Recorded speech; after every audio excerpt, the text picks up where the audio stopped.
पाकिस्तान के अंदर Kashmir solidarity day मनाया गया कल, और भारत ने कश्मीर के लिए 14 अरब डॉलर का बजट जो है वो मुख्तस किया है। ये हमारी जो सरकार की जो प्रायोरिटी है वो यही है कि आप नारे मारें, तकरीरें करें, और कश्मीरी सारे जो हैं वो आ रहे हैं इधर इस्लामाबाद रावलपिंडी में नौकरियों के लिए, और वहाँ पे कोई ना हम उसको टूरिज़्म के लिए दुनिया को प्रोजेक्ट कर सके हैं। इंडिया ने तो G20 के लिए कोशिश की, जबकि इंडिया आज के दिन ही इतना बड़ा बजट दे रहा है क्योंकि उनको पता था पाकिस्तान ये मना रहा है। तो दो डिफरेंट किस्म के नैरेटिव वो क्राफ्ट करना चाहते थे, एक पाकिस्तान ने किया, एक उन्होंने किया। के नतीजे में पाकिस्तान का अपना टोटल उसका क्या नुकसान हुआ और क्या फ़ायदा हुआ है, पाकिस्तान को इससे हासिल क्या हुआ, गुर्बत की लकीर से नीचे चली गई है। आप क्या ऑब्जेक्टिव हासिल कर सकते हैं, ये मेरा क्वेश्चन है आपसे। आप तकरीरों से आगे कहीं नहीं जा सके, ना सिर्फ कश्मीर के हवाले से, किसी पाकिस्तान की किसी भी चीज के लिए। इंफ्रास्ट्रक्चर वहाँ मजबूत हो रहा है। इंडिया में जो इंफ्रास्ट्रक्चर मजबूत किया जा रहा है, इंडिया में डैम्स बनाए जा रहे हैं, इंडिया में रेलवे लाइन में बिछाई जा रही है। तो इस तरह आज़ाद कश्मीर में भी रेलवे का निज़ाम बनाया जाए, छोटा सा हल्का, वहाँ पे रेलवे नहीं है लेकिन वहाँ पे रोड्स का जो हाईवे या मोटरवेज तर्ज की बनाई जाए रोड। सुना होगा, कौम तो ये देख ही रही है, सुन भी रही है रोज की बुनियाद पर। जय हिंद दोस्तों, जम्मू कश्मीर का बजट देख पाकिस्तानी मीडिया हिल गई है। दोस्तों, भारत सरकार ने पाकिस्तान को अंतर्राष्ट्रीय मुद्रा कोष IMF से मिली खैरात से कई गुना ज्यादा जम्मू कश्मीर का बजट पेश किया है। आर्थिक संकट से जूझ रहा पाकिस्तान पिछले काफी समय से IMF से $3 बिलियन की मदद मांग रहा है। इस बीच वित्त मंत्री निर्मला सीतारमण ने सोमवार को केंद्र शासित प्रदेश जम्मू कश्मीर के लिए वित्त वर्ष 2024-25 का 1.18 लाख करोड़ रुपए, करीब $14 बिलियन का अंतरिम बजट पेश किया है। जम्मू कश्मीर के लिए प्रस्तावित अंतरिम बजट IMF द्वारा पाकिस्तान को दी जाने वाली वित्तीय सहायता से कई गुना ज्यादा है, जो जम्मू कश्मीर में विकास की प्राथमिकता को दर्शाता है। बजट में कृषि, ग्रामीण विकास, पर्यटन, स्वास्थ्य सेवा, शिक्षा और सांस्कृतिक संरक्षण जैसे प्रमुख क्षेत्रों के विकास पर जोर दिया जाएगा। तो इस पे पाकिस्तानी मीडिया क्या बोलती है, चलिए देखते हैं। किया था कि हम भारत के साथ हम अपना ट्रेड शुरू करेंगे, शाम को ही मेड द रिवर्स। बल्कि उनके बारे में तो ये भी था कि मैं आज एक और चीज देख रहा था कि वो उनके नईमुल हक साहब जो थे, उनके बड़े साथी थे, और मैडम मजारी थी, उनकी बहुत बड़ी सपोर्टर थी।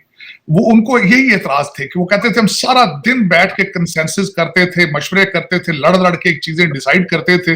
रात गुजर के जब सुबह होती थी तो अंदर से मैडम पीरनी जो है वो अपना काम दिखा देती थी, तो कुछ भी नहीं कर पाती। तो इस तरह तो नहीं ना ये मुल्क चलते जिस तरह आपने चलाया है। बल्कि मैं इस पे ये भी मेंशन करना चाहूंगा कि आप कश्मीर या दूसरी चीजें की तो आप क्या इनका करेंगे। मैडम जो आपकी मजारी हैं, उन्होंने कहा कि एक दफा मीटिंग में बैठे थे, कैबिनेट की मीटिंग थी, पीछे से एक इनका घरेलू मुलाजिम आया, काले रंग की एक फाइल लेकर आया। इमरान खान साहब के कान में उसने कुछ कहा और खान साहब ने उस फाइल के अंदर हाथ रखा, आंखें बंद करके फिर हाथ वापस निकाल लिया, तो वो फाइल लेके चला गया। तो वो मैडम मजारी जो खुद PhD, बहुत बड़ी अच्छी राइटर रही है मुस्लिम अखबार के अंदर, मैं I am quite impressed by हर। उन्होंने उस पर बड़ा एहतजाज किया, उन्होंने कहा this is how you run the country, कि somebody sitting inside is making, और अब अंदर बैठी है वो खातून जो है वो सारे पाकिस्तान के डिसीजन कर रही है, और साथ उनके मुर्शद कौन बने हुए हैं, वो आपके जो इंटेलिजेंस एजेंसियों वाले उनको रिपोर्टिंग दे रहे हैं, और वो सारा कोई अटॉमिक पावर इस तरह चलाई आपने 3.5 साल। तो आप आज बातें कर रहे हैं, आप कश्मीर पे सॉलिडारिटी डे है आपका, चले कोई नहीं। खैर, कौन सा एक मसला है, आज डेरा इस्माइल के अंदर आपके 10 बल्कि दहशतगर्द आए हैं, उन्होंने हैवी आर्म्स के साथ अटैक किया है और उस थाने के ऊपर कब्जा करके पहले बैठे रहे और फिर जाती दफा 10 पुलिस वालों को मार के चले गए। मैं कश्मीरी डे के साथ उसको अटैच नहीं करूंगा, एक चीज के साथ अटैच जरूर करूंगा। आप बार बार ओवरसीज पाकिस्तानी को और दुनिया को कहते हैं यहाँ पैसा लेकर आए, आप यहाँ इन्वेस्टमेंट में करें, आगे यहाँ इंडस्ट्री चलाएं आप। इन सर्कमस्टांसेस में कौन जाएगा वहां पे। दूसरा, आगे मैं इस पे मजीद आगे जाना चाहूंगा। आज इंडियन फाइनेंस मिनिस्टर है, उन्होंने $14 बिलियन का बजट का कश्मीर का दिया, $14 बिलियन। और आपके लिए इतला नर्ज है कि आप $3 बिलियन के लिए IMF के सामने फ्लैट हो जाते हैं। इस पे मैं इस पे, और दूसरा खासकर मैं ये बताना चाहूंगा कि वहां पे क्या क्या वंडर हो रहे हैं। उसके मैं जो दुबई वाले हैं, अलामार ग्रुप जो उनका है, वहां पे वो माल ऑफ कश्मीर बना रहा है। $60 मिलियन की इन्वेस्टमेंट वो कर रही है।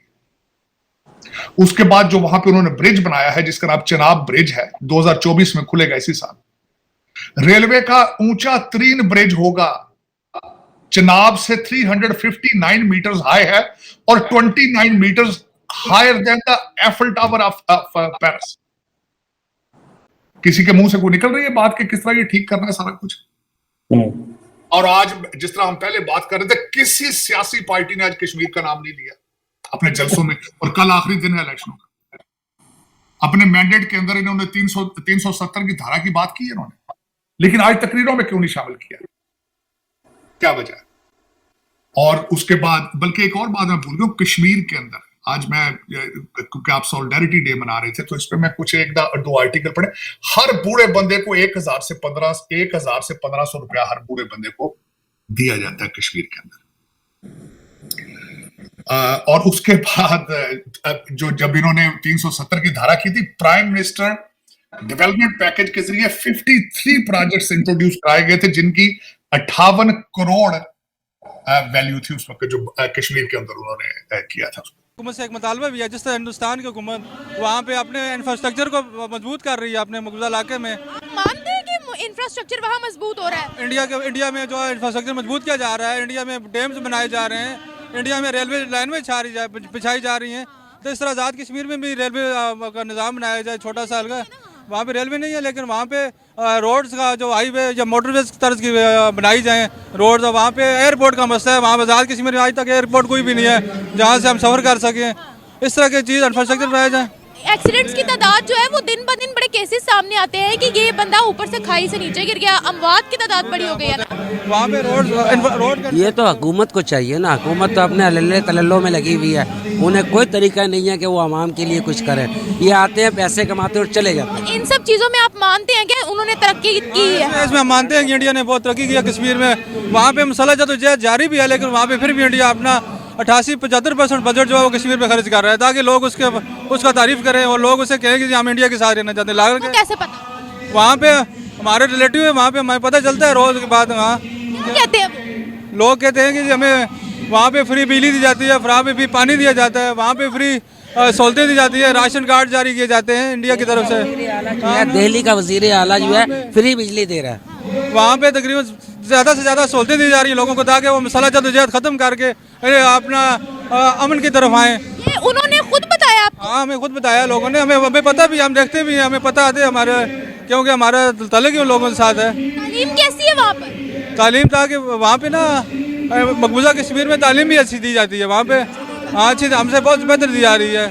वहाँ पे क्वालिटी एजुकेशन पे बल्कि बहुत ध्यान दिया जा रहा है। हमारे यहाँ 70 सालों में हमें शऊर नहीं दिया गया, तालीम नहीं देगी, हमें लूटा गया और कोई बात नहीं है। जज्बाती किया गया, जज्बाती किया, बेवकूफ़ बनाया गया, बेवकूफ़ बनाया। जबकि उसके मुकाबले में आज़ाद कश्मीर में न होने के बराबर सोचते हैं। मैं माशाल्लाह मैं नहीं कहता हूँ नहीं है, हमारे घर में बिजली इस वक्त मौजूद है, लेकिन ये है कि उस तरह नहीं है जिस तरह हम कहते हैं। वो आप तो लोड शेडिंग पूरी पाकिस्तान में हो रही है, इस तरह हमारे यहाँ में हो रही है। हमारे यहाँ 18 घंटों में लाइट नहीं होती है।